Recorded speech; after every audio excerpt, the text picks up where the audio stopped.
First of all, Mo, welcome home. We're excited to have you. Thank you. Happy to be here. All right, Rashawn, we'll have you go first. Hey Monique, how you doing? Hi. Congratulations. Thank you so much. Just curious, you alluded to it a little bit in the press release, but like how far does your Sparks fandom kind of go? And what was it like seeing the Sparks, growing up? Um, when I was young and watched Lisa Leslie, Candace Parker, I thought they were super women. And so now being able to share the same court that they played on is very full circle, very surreal. Obviously a huge blessing, and I'm really, really excited. Awesome. In your talks with Raegan, what kind of sold you on LA, aside the fact from returning home, what kind of sold you on the Sparks and what do you maybe sort of envision your role being? Yeah, so we talked a lot about system fit, being in the right type of system just for my game. And I know Curt's big on defense, energy, that gritty kind of blue collar type of mentality player. And I know that that's what I bring, and that's what I'm looking forward to bringing to this team. We also talked about being underdogs. I feel like in my career, I've been an underdog a lot, so I can relate to that. But I love being in a position to be able to prove people wrong and make people respect my game. And I think that that's what we're going to try to do just with our work, that the work that we're going to put in with the Sparks. So yeah, I'm big on alignment, and just with the conversations that I was able to have with the Sparks, it just seemed like it was going to be a great fit. Awesome. Congrats. Thank you. Thank you. Okay, John. Good morning, Mo. How you doing? Hi, I'm well, thank you. Good, good, good. From your perspective as a WNBA vet coming into the Sparks, what does this team and this organization need to do to make the playoffs for the first time in several years? Yeah, I mean, I think it just starts with leadership, that leadership that Kia and I, being on this call, will bring, even Aari, having been in the league for a few years, understanding what it means to be a WNBA player and all that comes with it, championing our rookies that will come in and the younger players as well. I think that's going to be important. Obviously, with the loss of NECA, there's holes to fill when it comes to that leadership, but I think there's a lot of opportunity that comes with that. That excites me.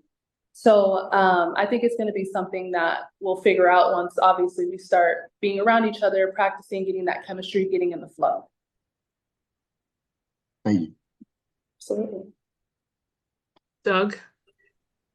Hey Mo, great to see you. Hi, good to see you too. So I know you've talked a little bit about it, but how excited are you to be back in LA after you had obviously such a great college career at UCLA?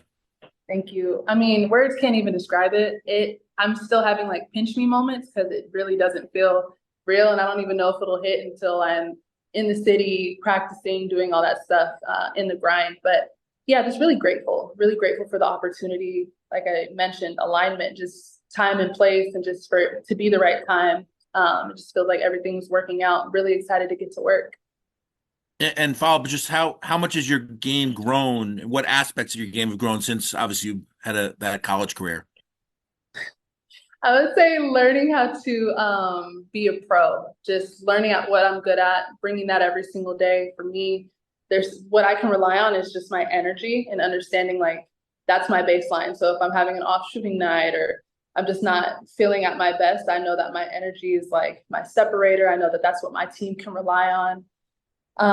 And yeah, being a leader, I would say those are things that I've learned just as a pro in this league. Thanks, Mo. Appreciate it.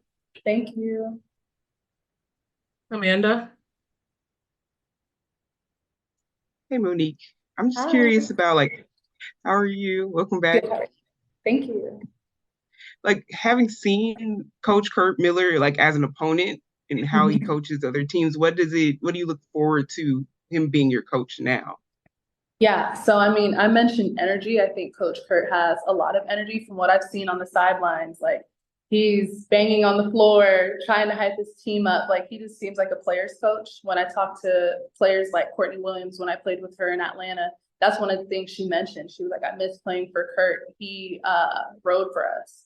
You know, he was that player's coach and we could feel his energy. So I'm really excited to be able to add to that and also feed off of that. I think there's going to be some good synergy there.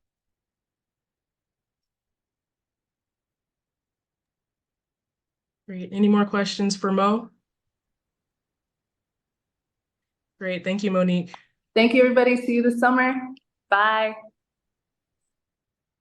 Okay, next up, we're going to go with Aari McDonald. Aari is, sorry, one second.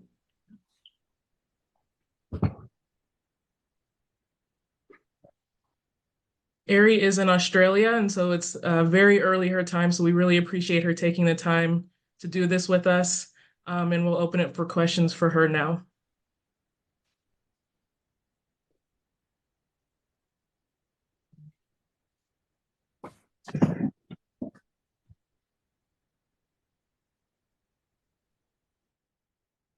Okay, Doug. Hey, Aari, good morning, wherever you are in Australia. What does this move mean for you to be part of the Sparks organization now? This move means so much. I'm excited to be back home, and I'm just excited to, be a part of a team or just an organization that, fits my style of play. Awesome, thanks. Thank you. Rashawn. Hey, Aari, congrats and welcome to LA. You mentioned being back home. Were you a Sparks fan at all growing up, or what's your history with the Sparks, just from a fan perspective? From a fan perspective, I remember, Lisa Leslie being a part of the Sparks and just, doing huge things. I remember her, making her first dunk in a game. So, I mean, that's what I remember. And as far as joining this team, what are some things that you think maybe you can bring or you can show here in LA that maybe we didn't see at your previous destination? For sure, the fans will see my energy night in, night out, my, defense, my grittiness, and just my leadership skills and just my playmaking skills and just, bring back a little bit of that Arizona Aari. Nice. Thank you. Thank you. Hey, PJ. Hi, Aari. What was it like for you when you found out that you are now a member of the LA Sparks? Oh my goodness. Ooh. At first, I didn't know how to feel. I was like, wait, I was what? I was traded, and I got the call late in Australia. But I just remember that moment, just like being told my body temperature kind of overheated. But I was happy though. I was really happy, and just like most said, it was kind of like an alignment thing, and just I was just very happy. And what have you seen, or have you already had talks with your new head coach about what sort of how you fit into this team and what kind of things that he is looking from you? Yeah, just with a couple of talks with Coach Curt, we talked about, just, wanting to play fast. That's something like, I've been doing since my Arizona days. And, I play like that at Atlanta, just playing fast, just going back to, pick and roll action. That's something I haven't done since college. I'm also doing this pick and roll actions right now in Australia. So, I mean, just getting better at those and just honestly, just going back to being myself, just playing my game. So, I mean, I'm happy that, the Sparks gave me the opportunity just to come in and just, be able to be myself.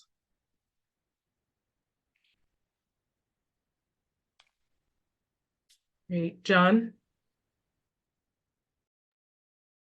You mentioned Arizona Aari, and I'll even say Australian Aari. What do you have to do to, bring that college style and the success that you're having over in Australia back with you to the WNBA, specifically here in Los Angeles? I would say just to keep being confident, keep being myself. Just keep telling myself, like, do what has got you here and has gotten you this far, and just keep working on my game. Just always just do extra work, you know. So I mean, that's what I got. That's what I take away. Just being confident and just keep working on what I need to work on just to sharpen my game.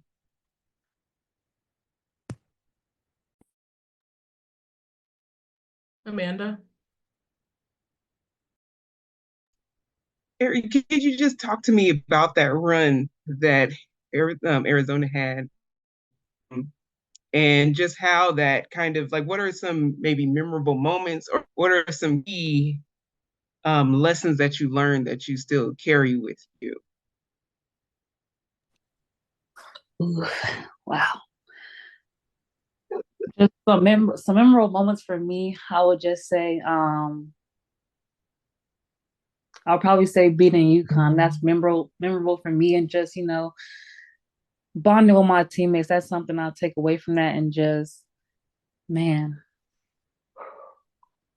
there's something from that run that I'll just remind myself, like, you know, confidence is everything, and just you have to feed off that, and just you know, just remember who you are. That's what I take away, and just to also just be a great teammate. So those are a couple things that I take away from that Arizona run. What do you feel like playing overseas? What skills or what improvements have you seen in yourself this season overseas? Overseas in Australia, I've seen just me taking care of the ball, just knowing when to play fast, knowing when to play slow, and just, you know, creating for myself, just creating for my teammates, being a great playmaker. And I'll also say, just going back into pick and roll action, making those reads. That's something, you know, I haven't done in a while. So just being able to do that again, it's been great. I know you talked about this a little bit earlier, but what kind of excites you about, you know, like playing for Curt Miller? Like, how has it been just kind of seeing him uh, playing against his teams now, being having him as a coach? When we were on the opposing side, just one thing I took away is that Coach Kurt's team, like, they were always defensive minded. He's always had great playmaking guard, and so I'm excited just to join the team like that and just be under a coach, you know, who values defense, and also just one thing that stood out just for talking to Coach Kurt, like just being overlooked too long. So I mean that stood out to me. And when he said that, I kind of got chills and was ready to play right then and there. But man, it's going to be an exciting season, and I'm very excited, and I cannot wait to get there and work. Thank you. Thank you. Any more questions for Aari? Great, Aari. Thank you so much for your time. We appreciate it. Thank you. Okay, next up, we have Miss Kia Nurse, and we'll open up to questions for her now.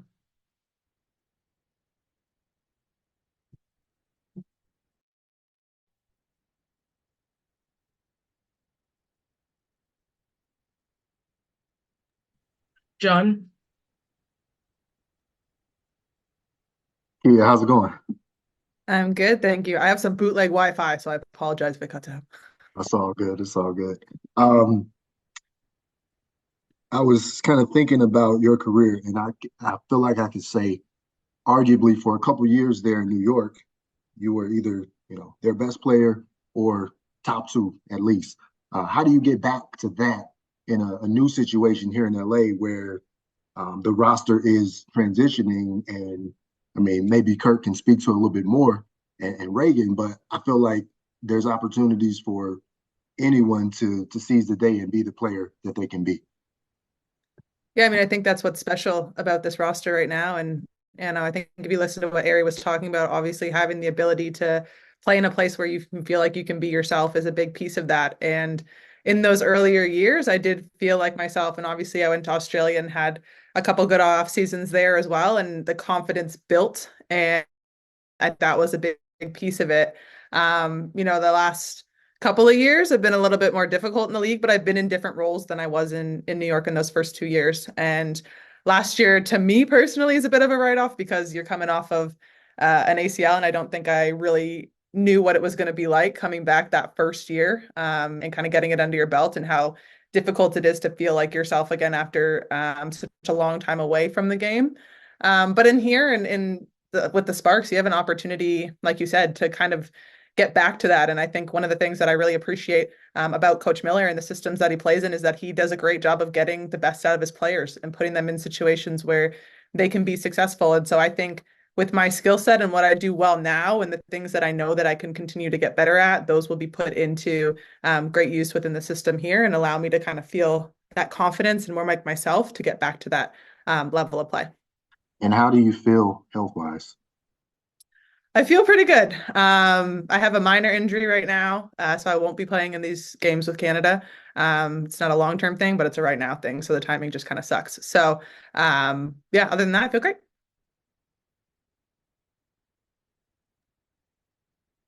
Sean?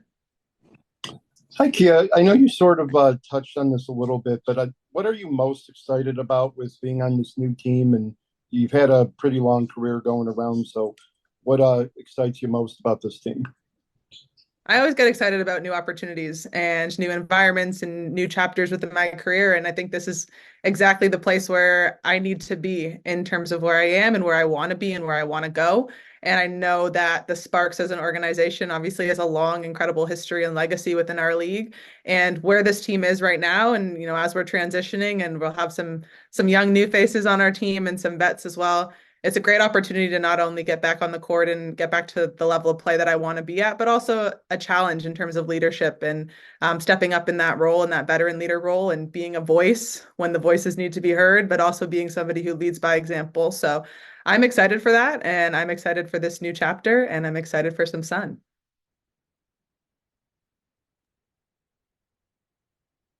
Doug? Hey, Kia, good to see you. Good to see you. Sorry to hear you're not playing with Canada in the qualifier. Right. Talk a little bit more about just you're saying how last year was sort of right off to get back to where you want to be. I'm guessing it's more than just physically, it was mentally a little bit as well. Just how tough was it to sort of be where you know that you can be as a pro basketball player? Yeah, it was really difficult. Honestly, I think when I was going through it, as the entire season kind of progressed, there was a lot of uncertainty. I'd obviously played in the World Championships prior to coming back in that WNBA season. But even that was like 8 games in 10 days or something, not my smartest decision.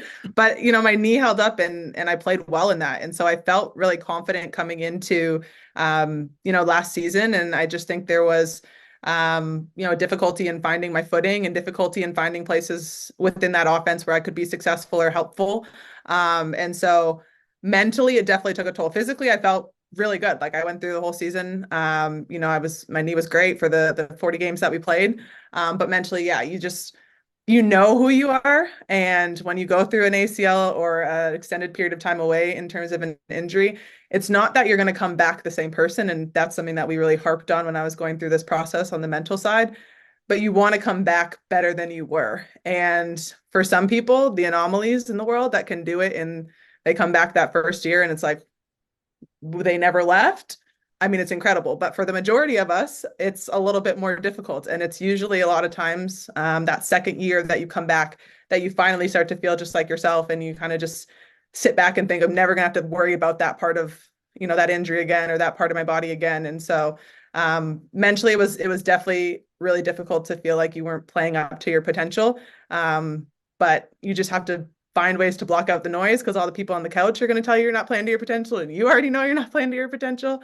But you get through it with the right people and the right stuff. So my off season this year is much different than my off season was going into last year because I'm just healthier. And so I'm really grateful for that opportunity, and it allows me to be mentally more in a more confident and controlled place as well. Thanks, Kia. Appreciate the honest answer. No worries. Rashawn? Hey, Kia. Welcome to Los Angeles. Thank you. Going back to the off season, how just from a preparation standpoint, how different has this off season been for you? Versus what you had to deal with going into last season? Yeah, well, last season, because I had just come off of kind of the ACL situation, played in the World Championship, there's still a lot of precautions that you have to take leading back up to a full 40-game season. And so this off season obviously is very different. I don't have any limitations or restrictions essentially on what I can and can't do or how many times I can be on the court. And so my preparation this season has just been able to like go on court every single day, play, pick up 2 to 3 times a week, go into some of the university practices that we have at home, and then include extra. I've added different things like I'm in Pilates now, I'm in hot yoga now. My treatments are the same. I have extra time to do treatments. So as much as I had the ability to go on the court last year, it was still very much taken with a grain of salt in the sense of like, we need to make sure you get to the season and you have to protect your knee and you have to protect all these different things. And now since I've come through that entire process and I did it right the first time, it's allowed me to have the opportunity to be way more aggressive with what I do in the off season this year. And that's helped me be more healthy mentally, more healthy physically, and to have the confidence to go into pretty much anything and play against our little 5-on-5 sessions we have, which are very entertaining. Monique spoke about you and her bringing some leadership to this LA Sparks team. What does that look like for you? Yeah, I mean, I've been in a lot of different leadership positions. I started with this national team when I was 16. So I've kind of grown from being that kind of middle guy, the middle on knowing that what the younger players are going through, but also having been there for so long that I'm considered a vet. And I've also been in situations where I've been the oldest player on the team in college and been a vet for almost 2 years at UConn in my last 2 seasons. And so I think for me personally, a lot of what I do is lead by example. I like to use my words when it's necessary. I don't like to just talk and say things to just be that person that's talking. And so what I try to do is, especially with how I prepare for games on and off the court, I've had to, like Mo mentioned, had to learn how to be a pro in the sense of when you become a pro, everything is about accountability on your own, right? Nobody's asking you like, you have to eat your pregame meals, you have to be at lifts in the morning. Like everything is about how much work that you want to put in. And it's not necessarily overdoing it to the point where you're burnt out. It's doing it in the smart and efficient way and making sure that you're communicating with your coaches, your support staff, everybody who you need help from in order to be that best professional that you can be. And I think that was something that I learned from my vets when I came into the league and something that I like to kind of continue to help our rookies and younger players in the league understand. So I'll bring that to it. And then my energy, I'm a pretty outgoing person. I don't mind having a conversation and I don't mind keeping things light, but also serious at the same time. And so I try to use that to be a glue player in whatever situation that I'm in. And that's something that I'll try to bring as well to this organization. Awesome. Thank you very much. No worries. Amanda? Hi, Kia. Hello. How are you? Good. What would you say is your like the game as a pro that you were most proud of? That you kind of look back and you're like, okay, this was a really good moment for you. That's good. That's good. Honestly, I barely remember what happened yesterday. But I would say I think my role in Phoenix in that year that we went to the finals, that's kind of some of towards the end of that season, I think was some of probably my best play, especially in that kind of situation, in that role that I was in. Obviously, the second season of my career was my best season in terms of becoming an all-star and whatnot. So it's weird because in that all-star season, I very much came off a ton of staggers, a ton of pin downs, got into my shot pretty quickly, played a lot off of Tina Charles in the post and respacing. But in Phoenix, it was a little bit different. I was a spacing 3-and-D kind of player, but a lot of my shots came off of the standstills and the catches. So I think there's a mix in between where I feel like that was like my best basketball. Like I can't say that there's probably 1 or 2 games. I think that's something that I'm excited about here because playing against Curt Miller's teams and the Sparks last year, especially, it's like they run their shooters off of screens. They get people in positions like where they have opportunity and time and space to just stand and knock it down. And that's something that is really big in my game. Obviously, my ability to shoot the three kind of opens up everything else for me. And so I'm excited to have the opportunity to kind of play in a system that allows me to do that and to move a lot because that's a big piece of my game is to like never stand still. what was it like just having Diana Taurasi as a teammate? What did you learn from her just time in Phoenix? Yeah, I mean, DT, obviously we have a really good relationship. We are both very outgoing, and I think I obviously get her humor. I think she gets my humor as well. So I appreciate that about her. But I learned a ton about being a pro and just the way that, she comes in. I make fun of her for being old, but like the way she prepares as an old person, and still being able to kind of come in the gym and the shots she gets before, the shots she gets after, the time that she takes, and the efficiency in with which she does her work, to then be able to go home and obviously be around her kids and her family, I think is really impressive as well. And so that's something you kind of learn. I think a lot of when we're younger, everybody tells us like, you have to be in the gym forever. You have to go do all your extra workouts. And it's true. But if you go in there and you don't have a goal, or you're not, goal focused or oriented in what you're doing, sometimes you're just in there to be in there. And that's something that I think I've really taken with me as I've grown and gotten older, just to take more pressure off your body, but go in and be goal oriented in your work so that you are getting what you need to out of it, as opposed to just timing. That's something she definitely taught me. Thank you. No worries. Do you have any more questions for Kia?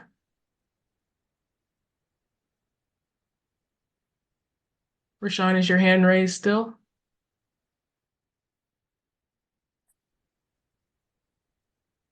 One other question for you, Kia. You came into crypto last season. I mean, you look good. The shot was falling. Just what are your thoughts about crypto and that now being your new home? Yeah, it's crazy. A kid from Canada is now playing in crypto arena for home games. Hard to have thought that that was where it was going to end up, but I am grateful for it. It's a nice shooting gym. It's kind of like dark around the top a little bit. So as a shooter, I like it. I got a couple good rolls. I think I hit one from the logo there too. So we'll let that Yes, you juju did. keep let the juju keep flowing. Thank you. No worries. Great. Thank you so much for your time, Kia. We appreciate it. No worries. Have a great day, everyone. Okay, up next we have the man in charge, Curt Miller. We'll open it up for questions for him. Hey, Lauren, I'd love to start with a statement. Yeah, go for it. Maybe I'll take away some of the question. I am also with poor Wi-Fi, so I apologize. But over in Belgium, I'm excited to be a part of USA Basketball, and just an exciting day to be with everyone.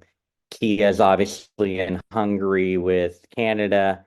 Aari was in Australia in the wee hours of the morning, and Mo, who's back in the States here for a little bit. But it just shows you the global nature of our game and the amazing women that we get to be around in the WNBA, and these great qualifying tournaments that are happening as we speak for the upcoming Paris Olympics. It's pretty special time with women, with the women's game. I'm really excited about our three additions that you've got to interact with today. Aari McDonald is a lightning fast guard who we've talked about creating our tempo at both ends of the floor, and excited about playing faster this year. And there was real intentionality with someone like Mo Billings and Aari and Kia Nurse. Kia is not end line to end line as fast as Aari, but Kia Nurse is one of the best leak out guards in our league. So the three of them really add to the way that we want to play moving forward in LA and play faster this year at the offensive end. Also, there was intention, and Raegan may be able to speak on this, but I've been in the league now starting my 10th year, 9th as a head coach, and the sweet spot in our league is we believe that players are in their prime, 27 to 30, 26 to 29. And we've added a bunch of players and have a bunch of players currently on our roster in that age group that we really believe are in the prime of their careers. And some of them we really look forward to providing an opportunity to take the next step in their game. And those three all have that ability. Mo, one of the dynamic athletes in the league, Analytically, one of the things we were looking to improve this offseason was our offensive rebounding, our rim protection. Well, there's not a better bounce person in our league than Mo Billings. She's tremendous on the glass. She's going to get a second opportunity. She talked about her motor. Her motor is terrific. Kia's motor is terrific. Aari's motor is terrific. So, again, probably a little underappreciated that we will be, a little undervalued. We understand that, but I love the hard nose, gritty, tough players that we are adding to this 24 roster, and these three really embody that. And then there's Kia. I think some of you that know my background more than others know that I coached Kia's sister in college. I coached her aunt at Syracuse. Was not in the wedding, but at the wedding when Roxy married Donovan McNabb. And so I've been a part of that nurse family for a long, long time. I recruited Kia out of high school. It was a daunting task to out recruit Gino, but we did get Kia to come out and visit us in Indiana. So there's a long history with that family. Really excited to be reacquainted. That was a big trade for us. I know a lot of people talk about how important that lottery pick acquisition was, and number 4. But Kia also going into her second year off of the ACL, we know she's going to take a leap back up, just being off the second year and not the first year off that ACL. So really, really excited about those three. Hopefully that will generate some questions for me, but can't be more pleased that the three of them have joined us. Thank you, Curt. Doug, we'll take you. Hey, Curt, hope your trip to Belgium was uneventful, so to speak. My eyes are closed, Doug, but I'm still with us here right now. So if I heard your opening statement correctly, you're going to try to be an upper tempo type team with the group that you just added. Would that sort of be what you're trying to get when these great picks you have in the lottery a couple months from now? Yeah, excited about 3 first-round picks. We've added some athleticism. Aari can really motor. Again, Kia, a leak out guard, Mo, Dearica Hamby, Azare, all players that can really run the floor. So, excited to turn the tempo up. Excited to put Aari back in pick and roll offenses. Excited to work with these guys and try to figure out as fast as possible where best to utilize them. That's one of my strengths. Not being married to just one style of play, but more importantly, how to use individual players to get the most out of them. Really proud of individual seasons by a lot of the Sparks players last year and how they found success. And I look forward to that chess match and challenge again. But yes, there's intention to play faster at the offensive end. Thanks, Curt. Appreciate it. Sean? Hi, Coach. I was just curious, you touched on it a little bit. Would you prefer more that the Sparks draft need or position-wise with all these good picks coming up? Yeah, I think with lottery picks, I think you take the best available. Obviously, we'll have some needs that will all go into that. There'll be big collaboration. I'm working with tremendous people. Raegan and Eli are tremendous. GM and assistant GM, KB, Karen Bryant will still be very much involved. And so really looking forward to the draft. A little bit unknown who's going to come out, but exciting, times in LA with exciting announcements upcoming. And we just think it's a fun time. So we hope to draw some of these players out that have the ability to go back to come out because they potentially could see themselves in LA.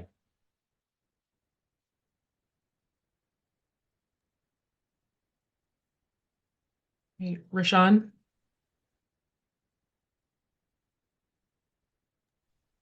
Hey, Coach, how's it going? In terms of the build, where do you kind of see what phase, I guess, do you see yourself, this organization in right now? And has that changed at all this offseason? No, and again, I don't want to put any limitations on us. One of the things that I talked about some of the players that we've acquired is having a chip. Probably to nauseam in Connecticut, we had the mantra that we were underappreciated and undervalued, and a little bit will be the same way. There's going to be lots of talk about super teams, but I love playing with players that have something to prove. I love gritty players. Kia Nurse is one of the toughest son of a guns out there. I'll go to battle with her anytime. Leisha Clarendon brought us a bunch of toughness last year. People are going to feel us. People will feel this Sparks team when we get done playing every game. I promise you that.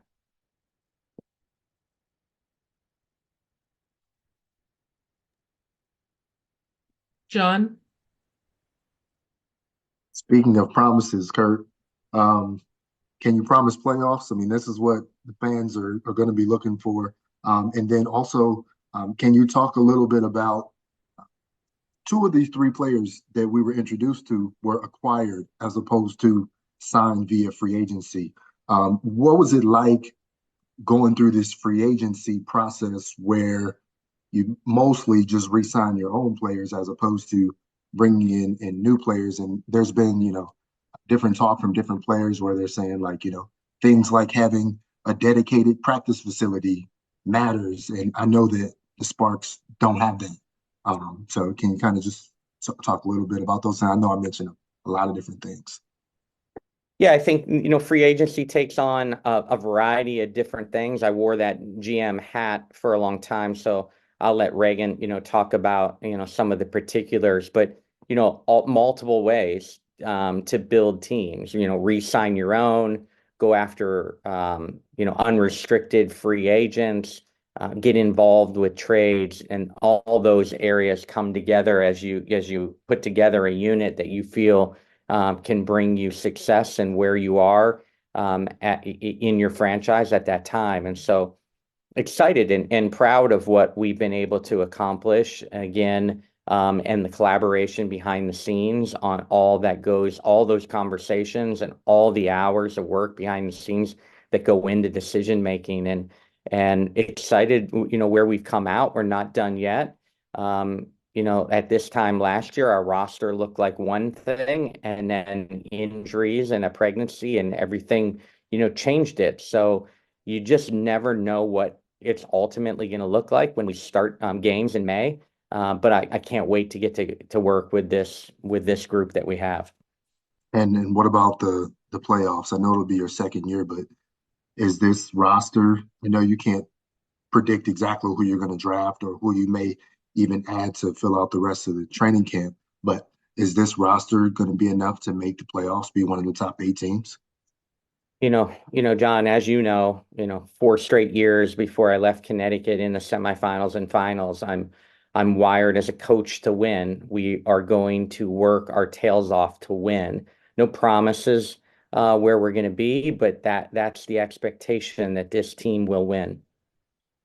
Thank you. Howard?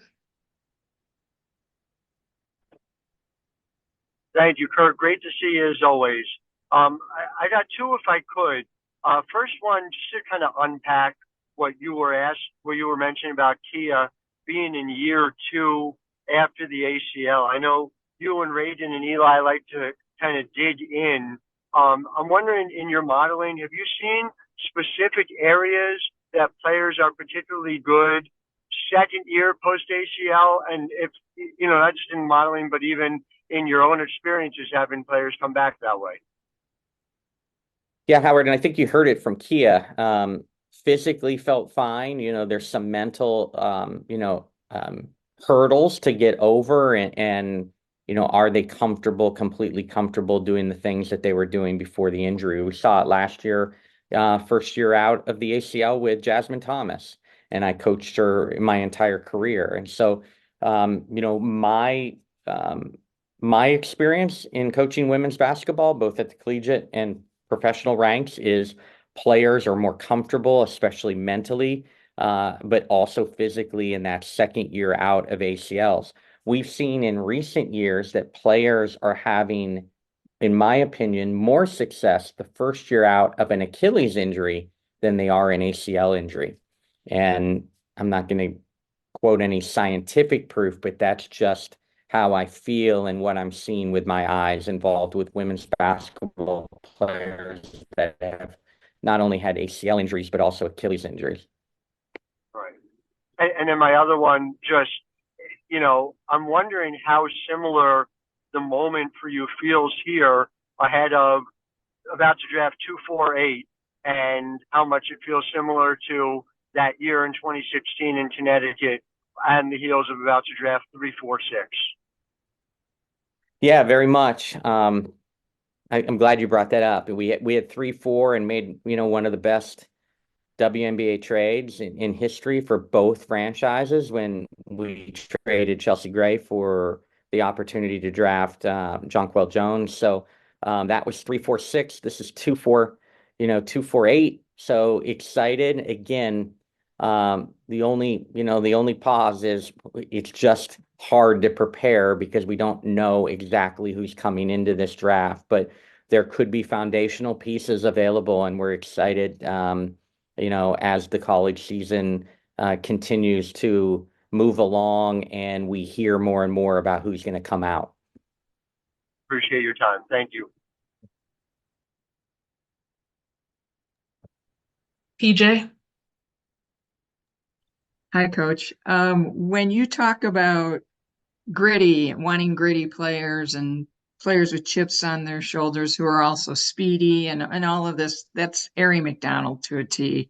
When you went into this process, has she been on your radar for a while? You've coached against her, you've seen who she is. Did you automatically think that's a player that's the type of player I want to coach on my team right now? For sure. Right now you look around the league and Sluty and Chelsea Gray and Kelsey Plum have carried the mantle of lead guards in the league for a while, and you're waiting for that next tier. And you look at people, and Natasha Clouds had good stretches, and Jordan had a great year last year. But you look at some of the other point guards around the league, and you try to evaluate who's ready to step up. And Aari's someone that we looked at that was, ready for the next level. And if she earned the opportunity to have the keys to the car, that, she could really, really continue to improve as a lead guard in this league. She's dynamic. And again, I love players that have a little bit of chip on their shoulder. I coach with a chip on my shoulder. Again, my story is unique. So we have a lot in that. And I think that's what Aari was referring to. We got each other a little bit jazzed up talking about how maybe we've both been underappreciated throughout our careers.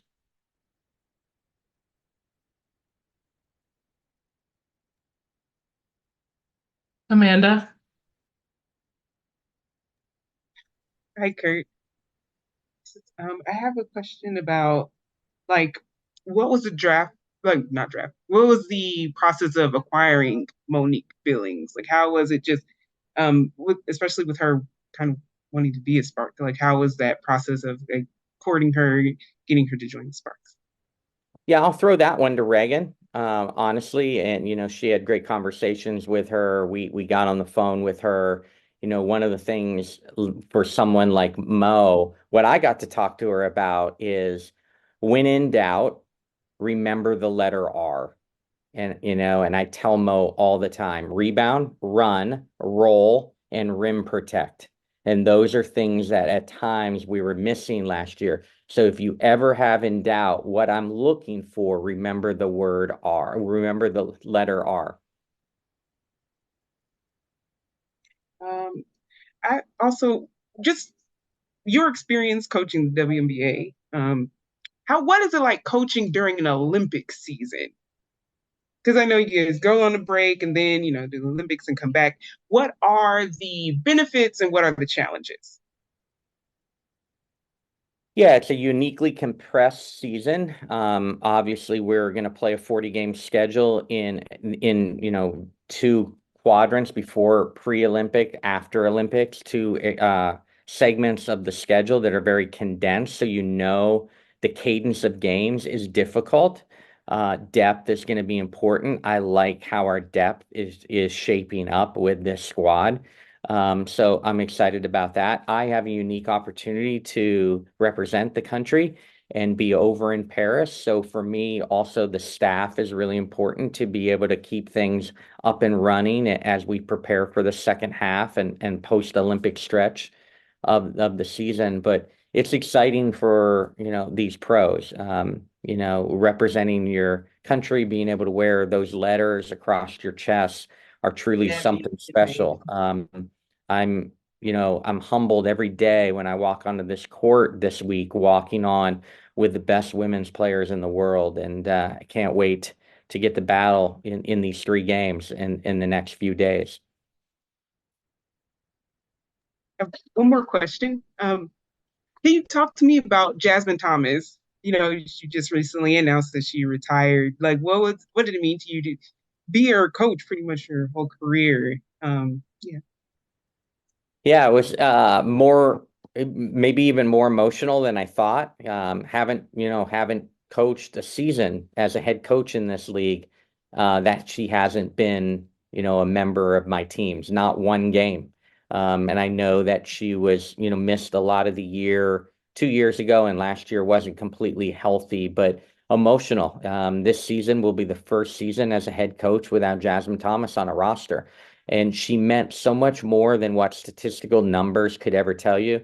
Obviously she was a great leader and she was a great defender and she's a great person, but she is so professional. I knew what she was going to be like every single day, what she was going to be like in that locker room. And to know that you had a leader that was that professional and would show up the same every day made my job at times much easier than this league. It's hard.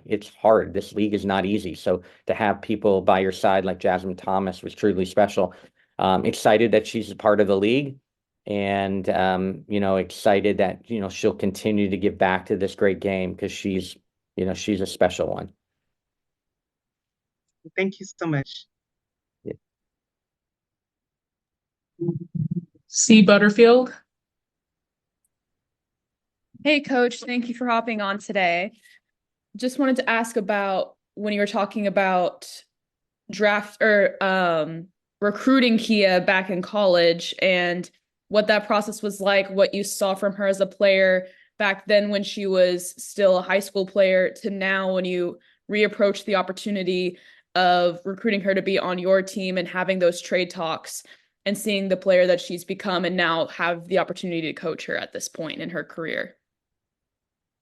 Yeah, I've just known that family for so long. It was special to, coach her older sister in college when she transferred from the University of Oregon to play for me.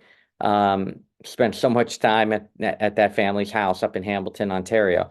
But loved Kia. I knew it was a long shot when Connecticut got involved. I thought we had a real shot to steal her and help really, right the Indiana program at that time and really help us take off. But obviously she picked a great place and had a great career at UConn. But followed from afar. She mentioned it. She was really, really special in New York out of the gate, and they put her on the move a ton. Some of her other stops since then been more of a spot up shooter and more of a spacer. But again, one of the underrated talents that you have in this league, I think it's a skill. It's hard to teach, is she's got the great ability to transition from defense to offense. So with us running, I look forward to utilizing that. I can't wait to get back and coach her. I've been close with that family for a long, long time. And so it feels special that we're all back together. Thank you, Coach. Thank you. Last but not least, we have our general manager, Raegan Pebley, and I'll open it to her for opening statements before questions. Thanks, Lauren. And I just want to thank everybody for being here, including our coach, Curt Miller, who, as he's talked about, is overseas and our players from all over the world. Connecting with you all is a priority for this organization, and it's great to see that the buy-in that we have top to bottom, and that definitely excited about this free agency, what this roster is shaping up to be. I think it's really important, and Curt won't do it himself, but we just talk about what Curt has done with teams and organizations in his second and third years leading the way.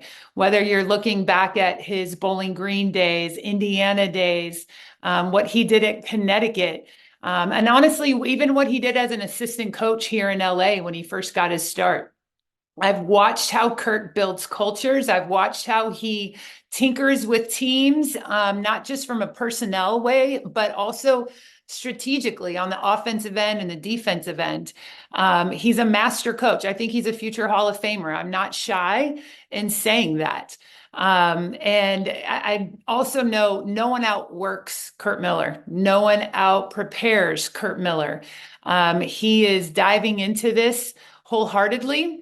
With a vision that we share to bring championships back to LA.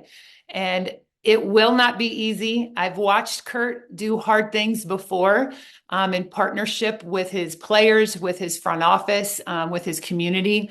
And he is all in on helping us achieve that goal. I really am excited about some of the players that you spoke to today already. Monique and Aari obviously being Californians. We're excited to bring them back. I have a personal connection with Aari when I was the head coach at Fresno State. Aari being from Fresno, attended Bullard High School. I'd like to say when she was knee high to me, I've been aware of her game, but I'm 6'4". Aari's and I have a little bit of a height difference, so she's still maybe a little knee high to me, but she's just been a relentless worker throughout her entire career. You watch her play, and there's some people you watch and you see, I think they're playing as if they should be doing this. And then you watch some people and you realize they must do this. It is in her DNA to be out on that court the way that she plays. Mo, I thought Curt did a great job introducing just the impact that Mo can have. There's definitely on-court needs that she's got an opportunity to fill, but we also really are excited about the leadership and the poise and the just the grounding that she can provide our locker room, not just to younger players, but to players that match her in years or even exceed her in years. And then Kia's a pro. She's I would say a coach's pro. She's grown up in the game. She's really, I think, immersed herself in the game in all levels, in all ways. She's had great veterans throughout her career that have helped her develop. She's gone through adversity. And a lot of times our leadership story is our life story. And I know Kia has gone through a lot of adversity so far that is going to shape the type of leadership that she brings. And I love that she mirrors an identity that our head coach has. And that's going to help him solidify the direction of this organization and this program. So I'm going to leave it right there. Actually, I've got one more thing that I want to let you guys know. We're really excited. We've been kind of holding on to this, but it just literally dropped. But Lexi Brown has announced that she will be returning to the Sparks. She has signed a 2-year extension with us. We're really excited to have Lexi back. She announced it on her podcast that she does with Gilbert Arenas, Gil's Arena. And we were kind of waiting for that moment. For her to be able to make that announcement herself in such a unique and special way. So Lexi is another one of those players that, again, I think she celebrates being a Spark. She celebrates what she's getting to do and what she's getting to be a part of. Her enthusiasm for the Sparks is contagious. And her ability on the floor, the three-point shooting, I think is really undeniable. So I'll leave it at that. And Lauren, if you want to take it from here. Thanks. Rashawn, we'll have you go first.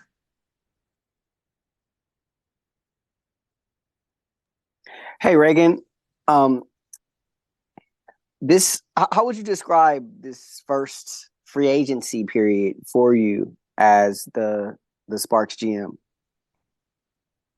Well, goodness, I'm still processing it all, and it's not all the way over, Rashawn, for sure. So I think I, I don't know. I go through a lot of these things in life, just, kind of the parable of the Chinese farmer, like you wait and see.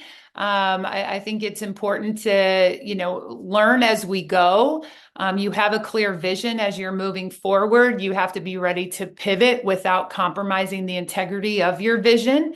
But again, I've been flanked by a lot of support. Whether that's, Karen Bryant, who's been in this role before, Eli Horowitz, who definitely not only has incredible experience with LA, he is recognized as one of the up and coming figures in front office space in the WNBA. You guys understand and know just the relationship he has with the media and understanding what that relationship needs to look like. And he's just provided just a great amount of support. And then Curt's been in this role as well. I bring to this role a philosophy, I've mentioned it before, that is literally stolen from the Spurs, which is the eyes, ears, and numbers philosophy in building and constructing a team. And the eyes, ears, and numbers, I think it's been really cool to be able to start to see that come to life. The eyes is, really Curt's coaching lens that he brings, the experience of it. He understands how one piece leads into another piece. The numbers, Eli brings a lot of that to this role, an analytic approach, informing our decisions with clear data. Data helps us see where our blind spots are. And then the ears are, what are we hearing about a player? What is their culture fit? What has their runway been like? And what's ahead of them? How do they prepare their work ethic? What are their priorities right now? And all of those type of things have informed us in a lot of the decisions we've made as we continue to work towards this vision. And with so much uncertainty about the draft, what's the preparation like? Like, are you sort of all of you just kind of going through scenarios right now, or how do you sort of approach that aside from having boots on the ground at a bunch of different places? Well, I mean, my boots are on the ground very little because I'm flying around all over the country right now. Actually, I'm in the air, and I will be, as well as the rest of our organization and our staff, all over the country. We have been, we continue to, and will, and be thorough in our evaluations and making sure not only are our eyes on people, but others' eyes are on us, and they see that we're out there and excited about the direction of where the Sparks could head. It is a unique draft. And, I've been in this position as a college coach where since the COVID extra year was given to a lot of, or given to the athletes, you had to manage this and wonder, like, are they going to come back? Are they not? How does this impact our recruitment? And I know at the W level, this is happening as well. And I do think, we're excited about what it could be. And honestly, I think the next few drafts are some of the most exciting times that the WNBA scene.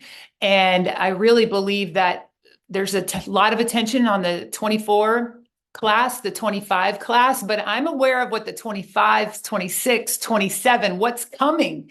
And I don't see it stopping. So there's really exciting days coming ahead, and we are fired up to have those 3 first-round draft picks heading into this special class. Thank you. Yeah, thank you.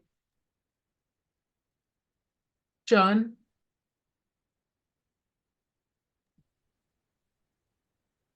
Raegan, can you kind of talk to me a little bit about, talking to a myriad of free agents? I've been hearing that several players across the league have just made it a point to say that, there are certain things that they want from teams now, whether it's specifically like dedicated practice facilities. I know that, you can't build one yourself, but how did you have those conversations with people? And And if you were able to, how did you overcome that? And John, is are go you ahead. limiting my skills? Are you limiting my skills? Maybe I If can build one. I mean, I don't know if if you've you seen, can't, go ahead. I know how to weld. I've learned how to weld. I've picked up that skill along the way, John. Don't limit myself. Okay. No, it's absolutely true. But where in sports and in industry is there not, essentially, lack of a better term, an arms race going on? And I don't think this is new.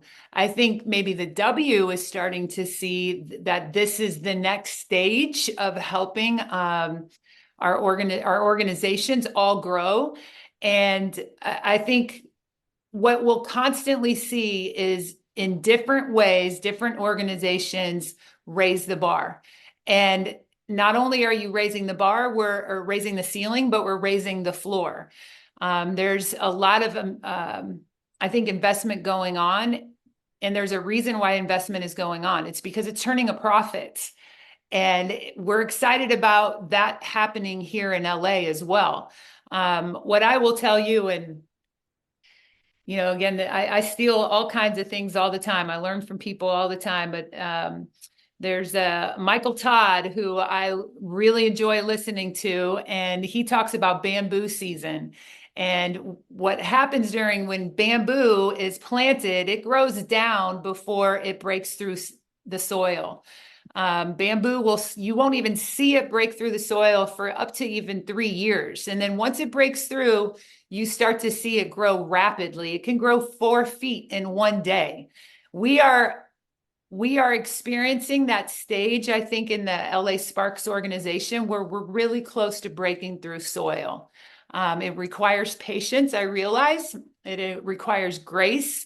There's things going on underground that are unseen by everyone else, but the fruits of those labors will happen, and we will be as competitive as anyone.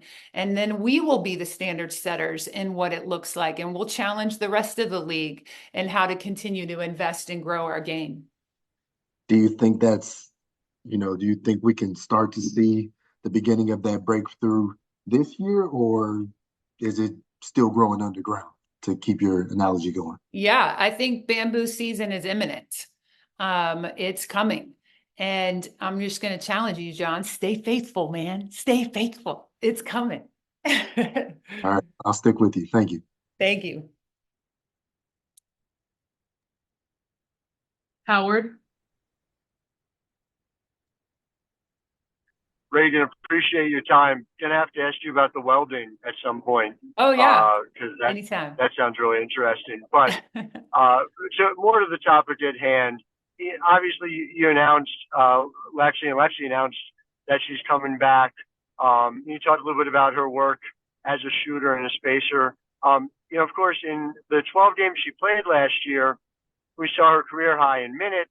We saw her doing things on the court that she's done at AU but hadn't yet seen at the W level. And so as you kind of think about the way she fits into this roster, I'm wondering whether you see her as someone who can find that level over a full season for you guys here in 2024, where there are more shots to come by.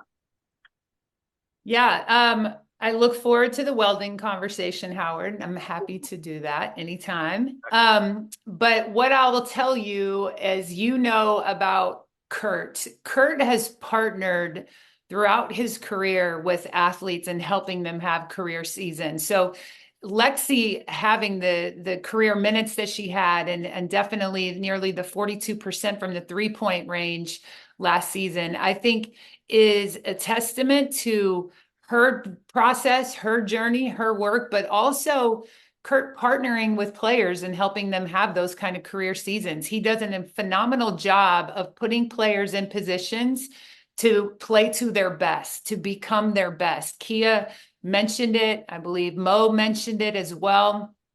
You definitely have seen it last season with all the players that had career seasons under Curt in LA, but also look at what he did at Connecticut. I would say, like, catalyst type seasons that some of those players that are continuing to experience benefits from started with that partnership that Curt builds with his players. So we think, Lexi's got a lot of, and I'll use this term, she's got a lot of runway ahead of her. And having players that are rooted in a place that they really want to be and they believe in the organization, that is worth points. And Lexi wants to be here. She loves the Sparks. She wants to help be a part of that build in partnership with Curt Miller and our front office. And no doubt. And just to Kia and that point, as you kind of constructed this 2024 team, how important was it to have somebody come in who has experience as a lead or a co-lead player? She was obviously an all-star starter with the New York Liberty at one point, to be able to take on that kind of role within the framework of what you built here for 24. Yeah. A big goal of ours was to build more of a shared leadership approach to our locker room. And that was, there's a lot of ways that NECA has made the LA Sparks better and continues to make us better. And that was something just in my conversations with NECA that she had with myself and with Curt in our front office, that she really was excited about the direction we were headed and wanted to see more shared leadership. She'd been pouring into a player like Lexi and really trying to empower her to utilize her voice. Lexi's excited to continue on that journey in her leadership growth, but Kia brings that naturally. She's had great leaders around her. I think, you saw in just the time that we spent with her today, she has a surety and a confidence in who she is as a person. And I think when you can present that, people are drawn to it. She uses her voice wisely. She's careful with her words. They come from a place of, I think, assuming positivity and assuming good intent from other people. And she has a lot of the characteristics, I think, of exceptional leaders, including, as we've mentioned, the toughness that she brings. She's incredibly resilient. Appreciate it. Thank you so much. Yeah. Sean? Hi, Raegan. Thanks for taking the question. Every GM has a different philosophy with how they build their rosters. You have the 3 first-round picks. Are you pretty set on keeping that because of the youth, or are you guys kind of willing, if the right offer came around, to move them for another veteran? Well, look, Sean, we value those picks. We worked really hard to acquire those picks as a team, as a front office. And we just, again, they can be pivotal for this organization, and we will treat them as such.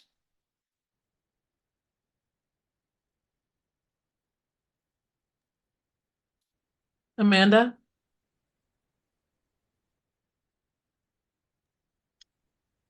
Hello. I'm just curious as to if you can tell me the process of acquiring Monique Billings.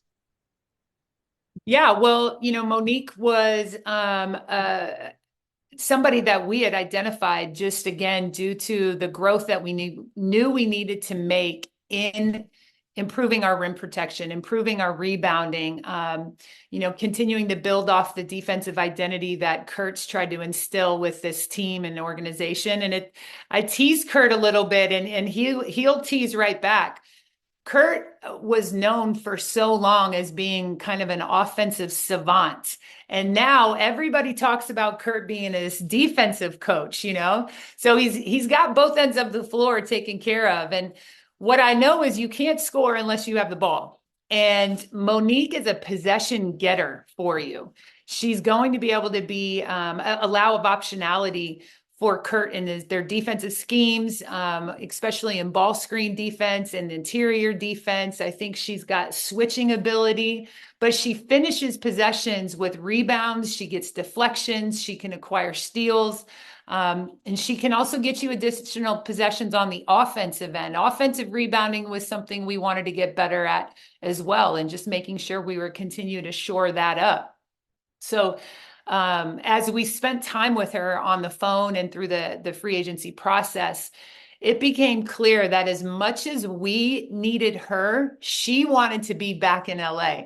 She's got a lot of, reasons to be here. And again, we think, building a locker room of people that are passionate about what we're out to do and accomplish here in LA, and have that chip on their shoulder, is an advantage for us. And also, if you could just talk to me about having Aari McDonald, like how much of a full circle moment does that feel for you? How has it been just watching her career develop? Yeah, I definitely LL Cool J's been in my head. Biggie's been in my head a lot, like going back to Cali, right? So she's one of them. And I can't get it out of my head because, I know that she is just her energy about being back in her home state, having family be able to come. I think that's a storyline that gets passed up a lot for these players in the W because they spend so much time overseas and away from their families.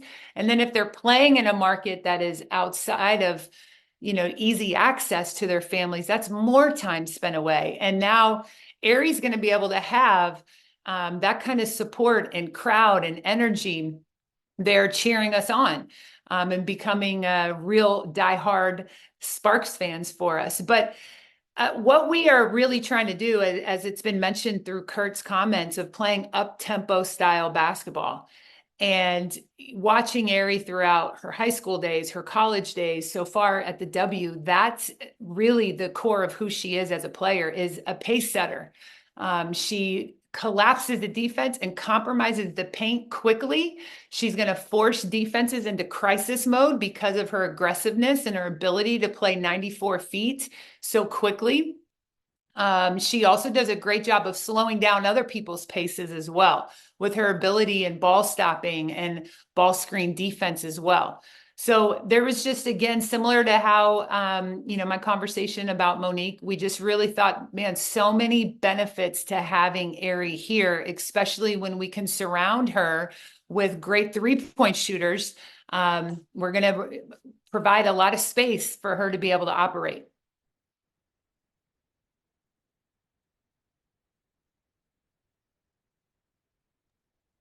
Great. Any more questions for Raegan?